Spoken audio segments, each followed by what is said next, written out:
2026. gada marts Rasta Nūra, Saūdarābija. Ir agrs rīts. Pēkšņi ieslēdzas trauksmes signāli. Strādnieki steigā skrien ārā, kamēr viens no lielākajiem naftas termināliem pasaulē sāk degt. Irānas raķetes un droni bija šķērsojuši simtiem kilometru pulkstneša un tieši trāpījuši Saūdarābijas galvenajam bagātības avotam. Un tas nebija pirmā reize šajā mēnesī. Irāna jau bija uzbrukusi naftas pārstrādes rūpnīcām, lidostām, rajoniem, kuros cilvēki gulēja. Vairāk nekā 100 šāviņi tikai vienas nedēļas laikā. 2 civiliedzīvotāji nogalināti. Viens amerikāņu karavīrs, kurš nekad neatgriezās mājās. Naftas vads, kas eksportē naftu uz visu pasauli, tika trāpīts, un 700,000 barelu dienā vienkārši tika bloķēti. Irāņi pirmdienas rītā uzbruka Rasta Nūras rafinērijai Saūdarābijā. Visa pasaule apstājās, lai redzētu, ko darīs Saūdarābija. Un Saūdarābija neko nedarīja. Nebija nekāda pretuzbrukuma. Nebija nekādu draudu. Pilnīgs klusums. Irāna zināja šo modeli. 2019. gada septembrī Irānas droni un raķetes iznīcināja apkaiku, lielāko naftas objektu pasaulē, vienā naktī apturot pusi no visas Saūdarābijas naftas ražošanas. Tas bija nebijis uzbrukums. Un Saūdarābija neatbildēja. Viņa sakoda zobus un palika klusa. Tad Irāna domāja, ka 2026. gada marts būs tāds pats. Bet viņi kļūdījās. Tas, kas notika turpmākajās nedēļās, nekad netika publiski paziņots. Un kad šis stāsts nāca gaismā, tas šokēja pat tos, kuri tuvajos austrumos sako līdzi notikumiem jau gadu desmitiem. Ik viens cilvēks kādā dzīves brīdī sev ir uzdevis šo jautājumu. Cik ilgi tu vari paciest sitienus pirms reaģē? Kad klusēšana pārstāja būt piesardzība un kļūst par vājumu?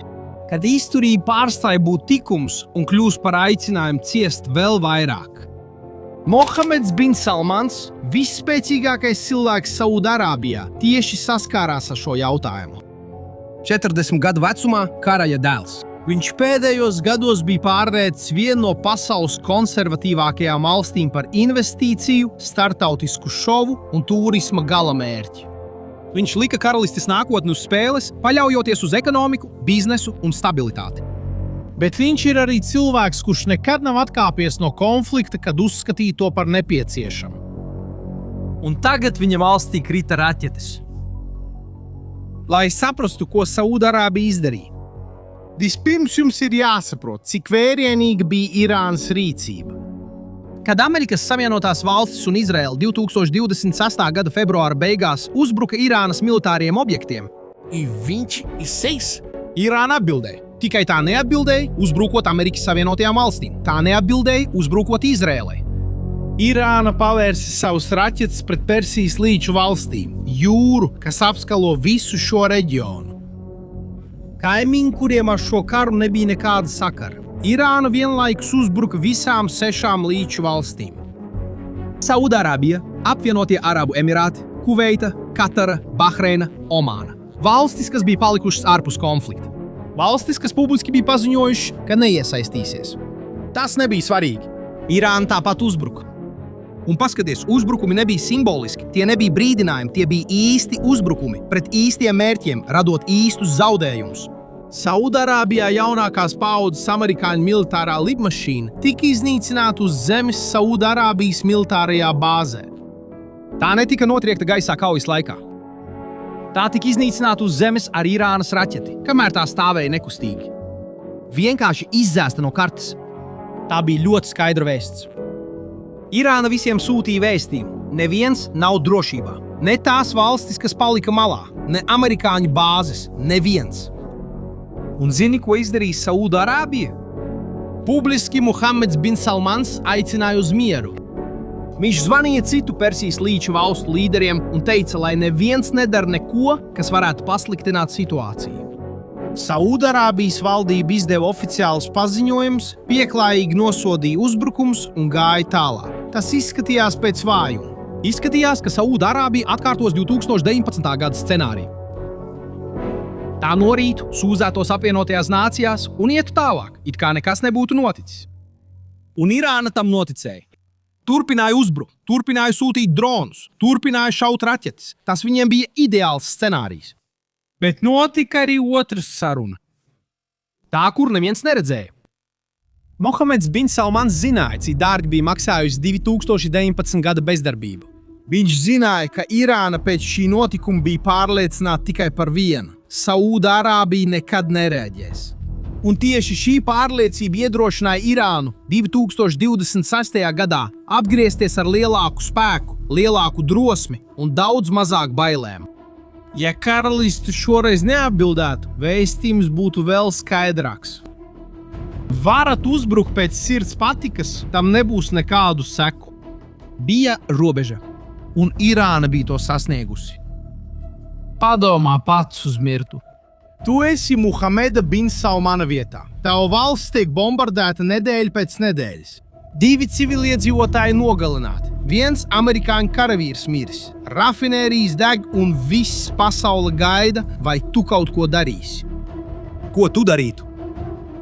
Aizkulisēs, tālu prom no kamerām, tālu prom no oficiālajiem paziņojumiem, Mohameds bin Salmans pieņēma lēmumu, kādu neviens līderis nebija pieņēmis. Lēmumu, kas uz visiem laikiem mainīs Saūda-Arābijas pozīciju tuvajos austrumos.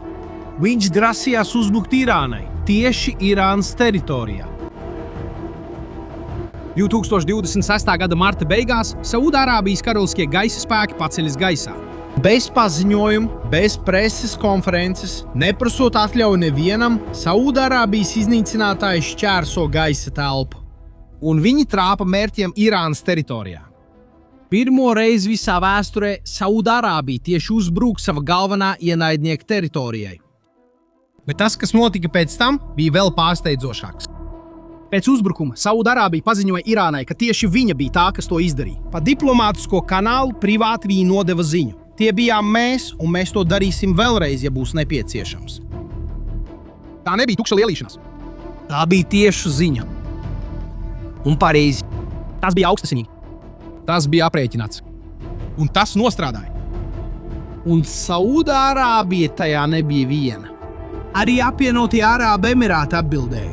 Valsts, kas gadiem ilgi bija centusies uzturēt mieru ar Irānu, kas bija izvairījusies no jebkāda tieša konflikta, kas bija likusi uzsvaru uz diplomātiju, sasniedza savu robežu. Un kad tas notika, tas pārsniedza visu gaidīto. 2026. gada aprīļa sākumā apvienoto Arābu Emirātu Mirāžu 2000 iznīcinātāji slepeni pacēlās gaisā un uzbruka Lavans salas naftas pārstrādes rūpnīcai, vienai no galvenajām Irānas naftas iekārtām, kas atrodas Persijas līcī. Uzbrukums izraisīja plašu ugunsgrēku un praktiski paralizēja objekta darbību.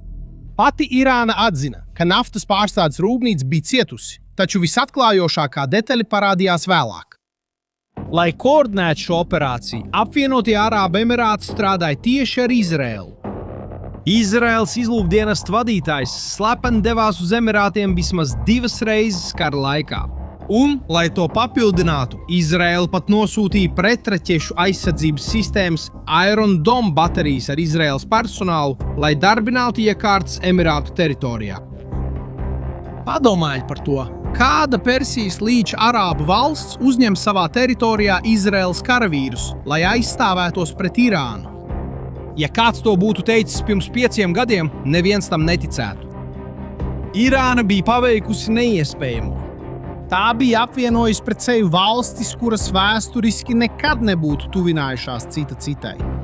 Skaitļi šo stāstu izstāsta labāk nekā jebkuri vārdi. Nedēļā no 25. līdz 31. martam 2026. gadā Irāna izšāva vairāk nekā 105 šāviņus pret Saūda-Arābiju. Droni, raķetes, nepārtraukta bombardēšana dienu pēc dienas. Nākamajā nedēļā pēc Saūda-Arābijas atbildes šis skaits samazinājās līdz mazāk nekā 25. Tā nebija sagadīšanās. Irāna apkāpās. Nekavējoties, bez publiska paziņojuma, neko neatzīstot, bet viņi atkāpās. Viņi pārtrauc tiešos uzbrukumus karalistei un sāka izmantot sabiedroto grupējumus Irākā, lai turpinātu izdarīt spiedienu no attāluma, izvairoties no tiešas konfrontācijas ar Saudārābiju. It kā pēkšņi viņi būtu atcerējušies, ka takala ir sava cena. Jo ir valoda, ko tādas valdības kā Irānas saprot, un tā nav diplomātijas valoda. Patiesība ir tāda, ka tuvajā austrumi, kāda tie ir šodien, vairs nav tādi paši kā pirms šī kara. Gadu desmitiem Saudārābija bija atkarīga no Amerikas Savienotajām valstīm savas aizsardzības nodrošināšanai. Tā iegādājās amerikāņu ieročus, savā teritorijā izvietoja amerikāņu bāzes un paļāvās uz amerikāņiem, lai tie to aizsargātu, ja Irāna izlemtu uzbrukt. Tas bija tā, it kā tev blakus dzīvotu visspēcīgākais kaimiņš visā ielā. Bet šajā karā amerikāņi tur bija. As bases estavam un Irāna tomēr uzbruka. Irānas raķetes trāpīja pašām amerikāņu bāzēm Saudārābijas teritorijā. Aizsardzība neko neapturēja. Tieši tajā brīdī Saudārābija pieņēma lēmumu, kur neviens analītiķis nebija gaidījis. Tā pārkāpa robežu, kur nekad iepriekš nebija šķērsojusi. Pirmo reizi vēsturē tā uzbruka Irānai pašā Irānas teritorijā. Bez atļaujas prasīšanas, bez paziņošanas, un Irāna atkāpās. Viena lieta ir neapstrīdama. Tuvie austrumi, kādi tie ir šodien, vairs nedarbojas pēc tiem pašiem noteikumiem kā agrāk. Saudārābija vairs nav valsts, kas klusējot pieņem uzbrukumus, bet ir kļuvusi par spēlētāju, kas rīkojas patstāvīgi, kad uzskata to par nepieciešamu. Tas maina visu reģiona dalībnieku aprēķinus – Irānas, Amerikas Savienoto valstu, Izraēlas, kā arī mazāko valstu, kas vēro notiekošo. Un jautājums, kas vienmēr paliek, kas notiks nākamreiz? Un kā tev šķiet, vai Saudārābija rīkojās pareizi, slepeni uzbrukot Irānai? Vai arī šī atbilde var vēl vairāk sāsināt konfliktu reģionā? Atstāj savu viedokli šeit, komentāros. Es vēlos zināt, ko tu domā. Ja šis video tev palīdzēja labāk saprast, kas notiek tuvajos austrumos, padalies ar to ar kādu, kam arī tas jāzina. Un ja vēl neesi, tagad ir īstais brīdis. Vēl daudz kas nāks. Tiekamies nākamajā video.